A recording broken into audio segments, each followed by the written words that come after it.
Welcome back to another edition of the Disney Dish podcast with Jim Hill. It's me, Len Testa, and today we are continuing our last chronological Disneyland story, which started off explaining how George Lucas and Steven Spielberg ended up in the Disney parks. But before we do that, James, speaking of being in the parks, I've been in the Magic Kingdom for the last few days. It has been very interesting there to see how Disney's handling spring break crowds.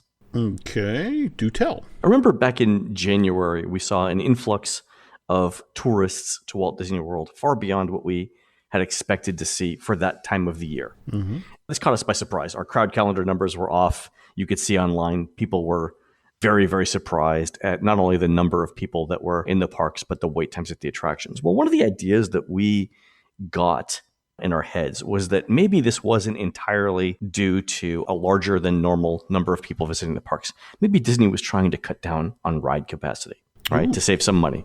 Okay. And the way that you determine that is, the way that we determine that anyway, is that we put people at the exits of key rides and we counted how many people came out. So for example, if we estimate that Pirates of the Caribbean can handle 2,800 people an hour, what we do is we put somebody at the exit to Pirates of the Caribbean and we count how many people come out over a given hour. And if it's reasonably close to 2,800, give or take a little bit because of wheelchairs and other things, then we say that the ride is running at full capacity.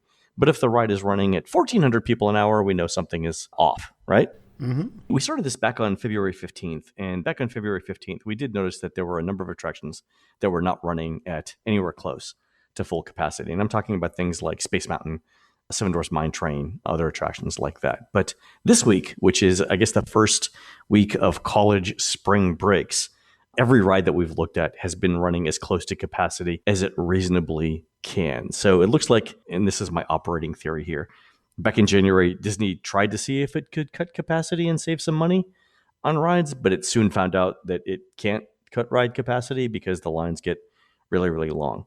But here's the interesting thing.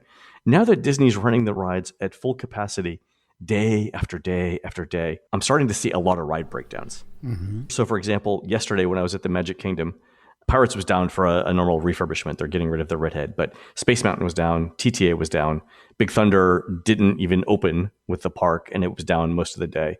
Splash went down at some point, and I had heard that there was some problem with character greeting access, where if you walked up to the entrance to one of the character greetings, so whether it's Princess Fairy Tale Hall or Ariel's Grotto attraction, the wait sign said 15 minutes. The cast member out front was telling you more like 45. Woof. And again, the same thing happened today. I was at the Magic Kingdom. You saw Space Mountain again go down today. And I'm wondering, what is it that causes problems when Disney has to run the rides at close to 100% capacity day after day? I mean, we know that if Space Mountain is built for 1,800 people an hour max, why can't it run at 100% of capacity day after day? Is it that there's no ride system in the world that is that reliable? Like fundamentally, is a roller coaster just not that reliable? Or is there some other reason for this? A couple of things going on here. First of all, not to lay this at the feet of Bob Chapek, the gentleman who's in charge of Disney Parks and Resorts. But remember, Bob came out of the consumer products world. And I have been hearing a number of stories lately about Bob that talk about how the teams, for example, who are working on so many of the projects for Epcot find themselves spending dollars to chase pennies, that Bob is one of these guys who's very, very interested in efficiencies. One wonders if there have been cuts made to maintenance. Right now, the resort is in the middle of this huge expansion. Right. If you think about what's going on at Galaxy's Edge, or, for example, just this past week, we saw as part of the Oscars the debut of the first promotions for Toy Story Land. And these are very, very expensive projects to get up out of the ground and promote. And what concerns me is that this sort of attitude, we have to save money somewhere. And I want to stress here that, I have not heard anything about maintenance cutbacks. I've just heard about Bob's emphasis on we have to keep costs down. We have to, to rein this stuff in. But remember that the last time this happened, Anybody who's worked at Disneyland back in the 90s will remember T. Irby. And he's the gentleman who eventually got the Big Thunder accident hung around his neck. Likewise, that horrible incident involving the Columbia, where the cleat came loose from the dock and flew into the crowd and killed a guy. Right. It's always kind of a dangerous situation when things get out of balance. But at the same time, you have to appreciate, from Chapek's point of view, there is so much construction going on property, whether it's the Skyliner or it's Ratatouille or making sure that Galaxy's Edge and Toy Story Land are open in time. It's always difficult to get this in just the right balance.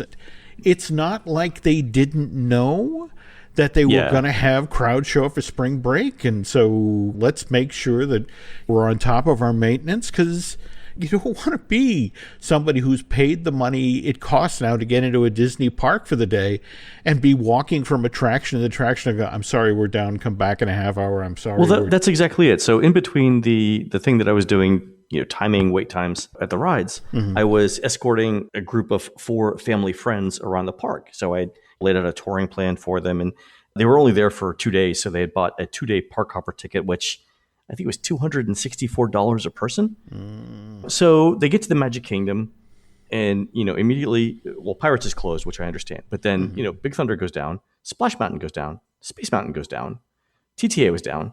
At some point, all the character greetings were significantly longer waits than expected. At 1 o'clock, when all of these rides were down, they actually gave up after lunch. Oh, by the way, you actually can't get into any of the restaurants without a reservation because the park is so full and there's not enough capacity for dining in the park. So at 1 o'clock, after they had eaten lunch, they actually went over to the studios to try and get a couple rides in, hoping to come back to the Magic Kingdom later on and that the rides would be up. And I actually we were walking past guest relations on the way out, and I actually looked at guest relations figuring if the line isn't long, I might ask for a refund. Given that the kids are only here for 2 days, we've basically lost the better part of a day in the Magic Kingdom because the rides are down. Something has to happen here, right? This doesn't feel like there was good value for money here. But Jim, the line at guest relations was so long that the kids could have gone to the studios, written everything, and come back, and they still would have been in line at guest relations. It was literally the line was long enough that it was like I can't stand in on another line just to argue with someone about whether I got $132 worth of money out of this pass. It was frustrating all around. I am so sorry to hear that. And you as the park vet, where you're in a situation like that, you're walking around the park and seeing that you've got these people eaters of attractions going down, and you know the cascade effect. You know what's happening all of the other lines inside of that park, because these people have to go somewhere. I told Laurel, when Pirates was down and Big Thunder was down, Splash was down, but not only down, but down enough that they turned off the water to it. So you know that something was up there. Yeah. It was like, if this was July, we would be one Australian accent away from Mad Max Beyond Thunderdome here, because people would be that mad, right? Would be one Foster's beer and some leather straps away from redoing Mel Gibson's best movie ever. And the lines, Jim, at Pecos Bills, it was chaos at Pecos Bills, because people get over there sort of early afternoon, and there's all of the big attractions on that side of the park were down. The line to get into Haunted Mansion stretched out of Liberty Square. It was that was because it was the only headliner ride on that side of the park that was open. Oh, it was crazy. Yeah, and I felt bad for the kids. Oh no, definitely. And those kids go home and tell their friends about their visit to Walt Disney World, where this ride was down, this ride was down, this ride was down. And they would have, but here's the thing that actually saved it. They came back and saw Happily Ever After last night. Okay. And I'm not going to say it made up for it, but that was the end of their trip to Walt Disney World, and they really, really liked it. And they also liked the 2 or 3 things they wanted at the studios. But they saw Happily Ever After. None of them had ever seen it before. They loved it. But still, it shouldn't have to come to that, right? You shouldn't have to have... It shouldn't come to that, and I'll leave it at that. We'll move on. Well, but thank you to entertainment, because sometimes that's a saver. And the fact that you can entertain that many people that thoroughly at that point of the night. Yeah. Send them happily up Main Street into the Emporium, where they spend twice as much as what they spent for tickets on throw rugs or whatever. Oh, yeah. And they were, like I said, they were thrilled with Happily Ever After. One of the girls that I was walking around with was a huge fan of Wishes Oh. and was sort of on the fence about whether this new thing would be better than Wishes, but she loved it, so that was good. So we'll have more updates on capacity stuff maybe for our next show. But Jim, let's go back and continue what we were talking about on our last chronological Disneyland show, which was how Steven Spielberg and George Lucas ended up in the theme parks. And I think the last time we had spoken, you gave us the history of how Disney had, in the mid 1960s, been sort of on top of the world with its movie fortunes to the point where in the late 70s and early 80s, they couldn't buy a hit, right? The reason they reached out to George Lucas in 1983 and basically begged him for the theme park rights to Star Wars and Indiana Jones was how dire a situation Disney was in that point. I mean, the previous summer of 1982, Disney had bet big on Tron. And it's kind of ironic, Len, because think about it. Here's Disney about to build a giant Tron-themed coaster in the Walt Disney World's Tomorrowland of the Magic Kingdom. Back in the early 80s, Disney spent $17 million. This was a huge amount of money for Disney at that time. They threw all their marketing might behind it. They wanted to turn it into this event movie. And you had to go to a theater to see this amazing breakthrough use of computer animation. We're still in the middle of the Star Wars phenomenon where the movie comes out and people are like, oh, look what you can do with special effects. This is one of the reasons that movie got greenlit. There were so many giant effects pictures during this period that were making big dough. In fact, Tron comes out, cost $17 million to make, winds up at the box office only selling $33 million worth of tickets. Not by any stretch of the imagination is what Disney wanted for its investment and the effort they put behind this movie. That exact same summer, E.T., the Extraterrestrial, comes out. Spielberg makes this for about 60% of what Disney spent. He brings it in for 10 million, 11 million. 10 million five. Yeah. It does 10 times the business that Tron does. It just stateside land, $359 million. And the thing that absolutely killed the people at Disney was they almost had this movie, Len. Did they pass on it, or they were interested in it, but Spielberg signed with someone else? Just a year or two earlier, Spielberg does 1941. It's the John Belushi movie? And the reason that Spielberg made 1941 was 2 years earlier, John Landis for Universal had made Animal House. One of the great movies ever made. One of Can America's I have cinemas. 10,000 marbles, please? And Landis made that for $3 million. It then goes on to make $140 million for Universal. So everybody wants to make one of these movies, including Disney. In fact, Len, I'm giving you the name of a movie that you have to chase down. It is called Midnight Madness. This is Disney's attempt at an Animal House type raucous, raunchy adult comedy. It came out in February of 1980. It was the second film that Disney Productions ever released to get the PG rating. The one before that, The Black Hole. And what's interesting about this movie is its main claim to fame these days is it's where Michael J. Fox made his cinematic debut. You get to see a very, very young Michael J. Fox running around L.A. late at night. But anyway, Disney makes this movie, and which does so badly at the box office, it loses $4.5 million for the studio. Ouch. To be fair, I mean, nobody's looking to Disney to make that kind of movie. So it's like if Lady Gaga were to do a country album, not the sort of thing that her fans expect or that fans of the other thing expect. Here's the thing, Len. They put this movie out without putting the Disney name on it. In fact, during this period, this was very frustrating for Disney. They would do things like, for example, they took Freaky Friday, the Jodie Foster, Barbara Harris movie, and they actually did a test screening over at MGM. And they showed it to a bunch of kids and young adults and teenagers. But for one test screening, they kept the Disney name on the front of it. And everyone was like, yeah, that was okay. On the other screening, they took the Disney name off of the front of it and ran it to them. And it got double the scores. The thing is, the Disney name at this point in the history of the studio had become a liability. Wow. Okay, that's the perfect story to illustrate exactly what's happening here with Spielberg and Lucas. Then I totally understand now. Pivoting back to 1941, Midnight Madness for Disney loses $4.5 million. 1941, on the other hand, was so expensive that Universal and Columbia went in on it together. They each put up $20 million. All right, and so this $40 million comedy, which, by the way, has some amazing stuff in it. It's definitely worth checking out. It only sells $33 million worth of tickets stateside.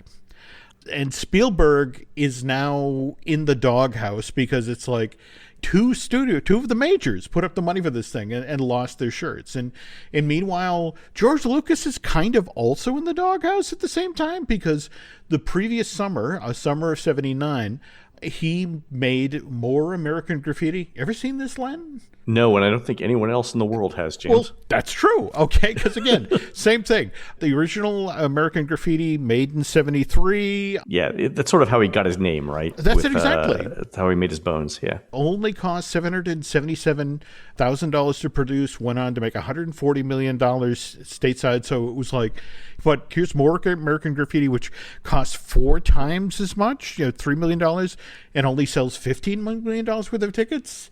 And meanwhile, here's Lucas in London. He's not directing Empire, but he's writing Hurt on it, and it's running behind schedule, and it's ridiculously over budget. It's costing 1.5 times what New Hope did when it was being shot in 76, 77.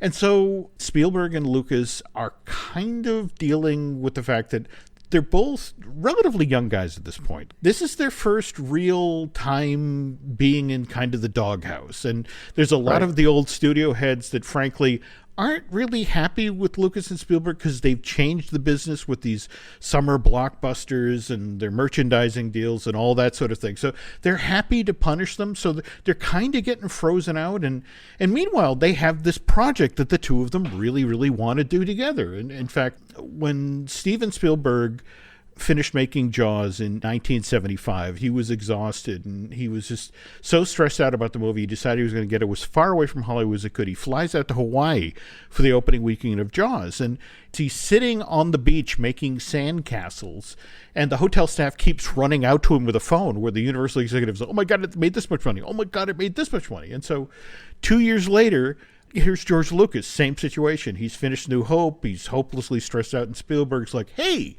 I know what to do. We're going to get on a plane together and go to Hawaii. And so it's George Lucas and Steven Spielberg sitting on the beach in Hawaii making sandcastles. Well, a guy with a phone keeps coming out and says, oh my God, this is how much New Hope is made. And oh my God, this is how much it's making in Boston or New York or that sort of thing. And so Spielberg and Lucas are kind of sitting across from each other on the beach and realize, we can do whatever the hell we want now. Right. I've made a hit film. You've made a hit film. And our next project could be anything we want to do. And then they look at each other and go, but it can't be because we both want to make a James Bond movie. And Cubby Broccoli has the rights to the Ian Fleming franchise all tied up. But they're sitting there and they're building their sandcastle, and it's like, well, wouldn't it be cool if we did a James Bond-like movie where we had a guy who could wear a tuxedo at night but travel the world and have these amazing adventures? And it's there on the sand that they come up with the idea for Indiana Jones. But here's the thing. They invented the character, so they want a bigger chunk of the proceeds from making this movie, from bringing this movie to life that we created. Sure, because everybody knows that the people who create it also get a chunk in addition to the director, right? So what they're basically saying is we get both of those slices. So the idea was like, let's get Raiders of the Lost Ark, let's get that up out of the ground in 1980 after you finish Empire and after I finish working on 1941. And they're walking around Hollywood at this point with everybody like, oh yeah, you're the guy who's running over budget on Empire and you're the guy who just lost $40 million at Columbia and Universal. Good luck. Yeah. So after going through every studio in town, where do they end up but Disney?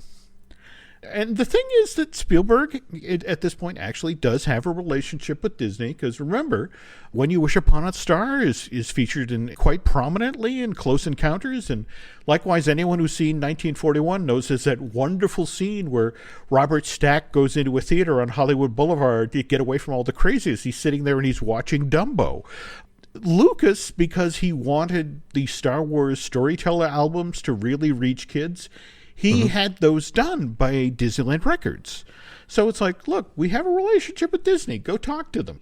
Alfred Hitchcock just the year previous, in 1979, had shut down his bungalow on the Universal lot.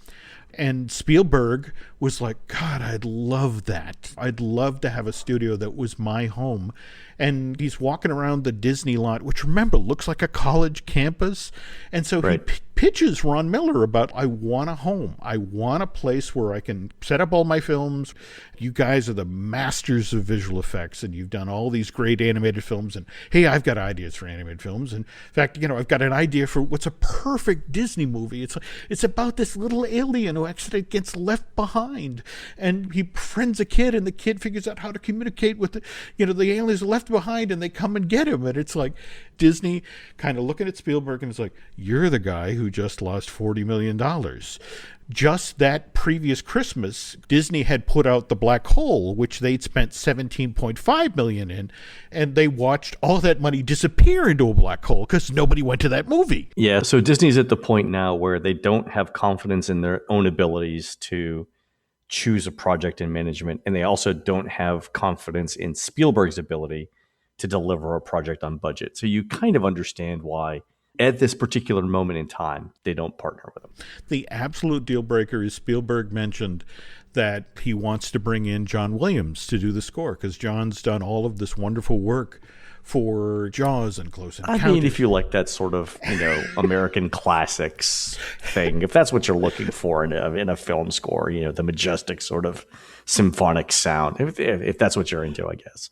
But in order to bring John Williams in, that means John gets a taste of the film. John gets a little cut of whatever that movie makes. And to Disney, that was it. And it's like, no. Anybody who works for Disney is an employee. You don't get a cut. What the movie makes is what Disney gets. And the deal dies there. They go down the street. The last person they meet with on this project is Michael Eisner. I was going to say, didn't they go to Paramount for this? Yeah. Yes, they go to Paramount. And Michael Eisner listens to the pitch. Eisner's like, you know what? I like you, kid. You got moxie. Let's do a deal. It winds up being the budget that Disney spent on the Black Hole. It's $17.5 million. Sure. But Eisner puts all of these terms and conditions into the deal, to the effect of if they go over by a day from, there's a production penalty. Likewise, that Spielberg and Lucas have to cover the cost themselves. I mean, Eisner is the one who can make the deal. He has to go to the head of the studio, Barry Diller, and sort of sell him on this idea. And the kicker is the very next year, in 1981, here comes Raiders. It makes more money than God. And here's Disney trying to follow up The Black Hole, which was their attempt at doing a Star Wars type project. And in fact, if you go back to 1974, when Disney actually started working on The Black Hole, back when it was known as Space Probe 1, it was in development long before Star Wars. If it had come out, it would have been a trend-setting film. But even then, Disney is chasing the other studios because the initial description of Space Probe 1, again, the early title for The Black Hole, Disney described it as a disaster movie, as in, we want to move into the market that Beside Adventure and The Towering Inferno. And the airport movies and That's whatnot. it, exactly. Wow. That's the problem with those films. It tried to follow one thing that tried to be another. It doesn't have its own identity. Absolutely. Yeah. And so, meanwhile, Tony Baxter tells this story about going to Raiders, taking a bunch of the guys from Imagineering, and they go to a theater in Pasadena and they watch Raiders, and it's like, oh my God, what a great attraction that would be. It's just like, why can't we make movies like this anymore? And eventually, they're the ones who go to Imagineering. We have to go talk to Ron Miller. We are in this desperate situation. And again, you guys know this from what just happened with Freaky Friday.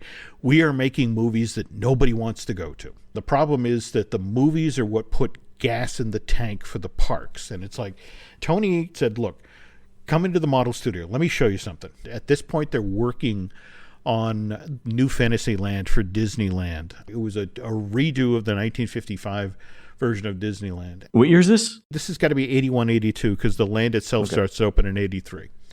And so Tony goes, okay, let me show you my brand new ride that we're building for the parks right now. And it was Pinocchio's Daring Journey. And he's like, this is our newest ride based on the one property we're sure of. It's a movie from 1939. Yeah, it's a movie from 42 years ago. Exactly. Yeah, that's it. All right. Exactly. It's one of these things where we have nothing new to draw on. And the people who are making the movies that people want to go to are Steven Spielberg or Lucas. You got to think, as Disney's going through this isn't a situation where Universal is right down the street on both coasts and they can pick up these directors and their ideas for a bidding war. Essentially, that Universal is going to get in a bidding war for these. Disney basically can approach these guys and have the market largely to themselves. It's not like Knott's Berry Farm is going to go pay George Lucas and Steven Spielberg umpteen millions of dollars for their ride ideas. They can't do it, right? Absolutely. And so Lucas consents to come down from Skywalker Ranch, meets with Ron Miller and Diane Disney Miller at Disney Family Wineries, Silverado. And he agrees in principle that we can explore the idea of doing some Star Wars themed stuff. Unfortunately, of course, 83 gives way to 84, and that's the year of the green mailers and that sort of thing. But Ron is on the run. Somebody has to take the blame for what's happened with the Disney company, even though he's only been chairman and CEO for a year, basically, at that point. Okay. He still takes the hit. On the other hand, when Michael Eisner comes up for the job at Disney, who campaigns for him? Steven Spielberg, George Lucas, and Jim Henson. They all petitioned the Disney board to the effect of, this is a guy we like, this is a guy we've worked with previously. I mean, for example, Henson talked about how Eisner was the guy who found money early on when he was working in children's television at ABC for the 2 pilots for the Muppet Show. This is a guy who you really want on board at Disney. So in the end, Miller's out, Eisner's in, and one of the very first things that Eisner does, that, he comes on the job at, October of 1984. By February of 1985, he's standing in front of Disney shareholders at the Anaheim Convention Center talking about the Star Wars themed attraction that George Lucas has just agreed to make for the parks. And of course, that turns into Star Tours. Interesting thing, in the year 85 was also the first time we heard Eisner talking about the studio attraction that he wanted to build in Florida, which, circling back to what you said about Universal, Len, remember, Universal had been trying to come to Florida for 10 years trying to get there, and Eisner wants to do this preemptive strike and get Disney studio thing up and running. Lucas doesn't initially offer up the rights to Indiana Jones. He wants to see what Disney will do with Star Wars first. And it isn't really until after Star Wars opens in January of 87 that he then goes, let's talk Indiana Jones. But he and Spielberg co-own this, right? So is it a joint discussion between Lucas, Spielberg, and it's a 3-way discussion? Just at this point, Universal is talking about bringing Spielberg in as a consultant to work on Universal Studios Florida. And Lucas keeps bringing Spielberg over to Imagineering. And so there we're talking about building a Back to the Future roller coaster attraction at this point. Not a simulator, because the simulator would be funny. Well, but this is the thing, all right? So George brings Steven to see the Star Tours simulator, and he goes back to, well, at that point it wasn't Universal Creative, it was MCA Recreation Group, and goes, hey, they're doing something cool at Disney with simulators. Can we look into that for the Back to the Future ride? Literally, Star Tours led to Back to the Future, the ride, because Lucas could basically hold open the door for Spielberg and Imagineering, and it's like, come look at our stuff, Steven. To get back to Indiana Jones, if you look at the original announcement for the studio, they talked about how they were actually going to do 2 stunt shows. There was going to be a comedy stunt show that was going to basically be tied to the silent era, very slapstick heavy. And I was going to say slapstick. Okay, good. Yeah, and then there was sort of an classic movie stunt show type thing. But the idea is you had these 2 arena shows that would need a lot of people and that sort of thing. It isn't till September of 1988 that we hear our first mention of the stunt show. Now it's just one stunt show for the studio is going to be Indiana Jones themed. That's the first time Disney breaks that news, and from that point forward it becomes a fascinating work in progress, which we'll get to with our next installment of the Chronological Disney. Fantastic. All right, Jim, thanks for the explanation there. I hadn't heard the story about the Spielberg and Lucas approaching Disney for the ET stuff. So that's news to me. During this period, there were so many amazing what ifs. I mean, for example, Yeah. Brian Jones's wonderful biography of Jim Henson actually talks about, in this same window of time, Jim Henson actually reaches out and first tries to buy the Walt Disney Company, and then when they don't go for that, offers himself basically as, well, look, I could be the next Walt Disney. Why don't you hire me to do my stuff here? So many of these guys who grew up watching the Disney movies wanted to help turn the company around, because they were sad at watching Disney spin in. If you look at something like Gremlins or Goonies or, Inner Space, the sorts of movies that Spielberg was making through his Amblin production, they're second cousins to those sorts of comedies that Disney made in the 60s, the Gnome-mobile, Blackbeard's Ghost, those very special effects-y based comedies. I mean, this was the thing that was making Disney crazy, was that they were doing what Disney did, only better. In fact, Ron Miller flat out admitted that the thing that killed him about E.T. it wasn't just that the movie got away from Disney, that they could have made it, but when he saw the finished product, he said, the only thing we would have had to change to make that a Disney film was to eliminate that moment where Drew Barrymore swears. You cut out that one word, and that's a Disney movie. That's a Disney movie that did 10 times the business that Tron did. It's true. Somebody beat them at their own game, and I see that's what's frustrating.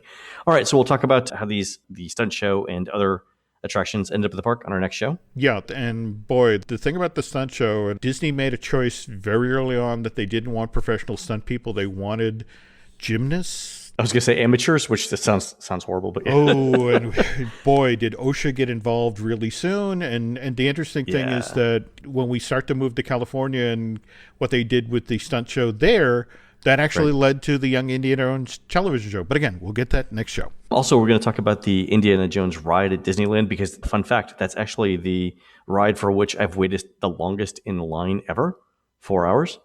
So I'd like to hear what I got out of that. Other than severe kidney damage. Okay, killer.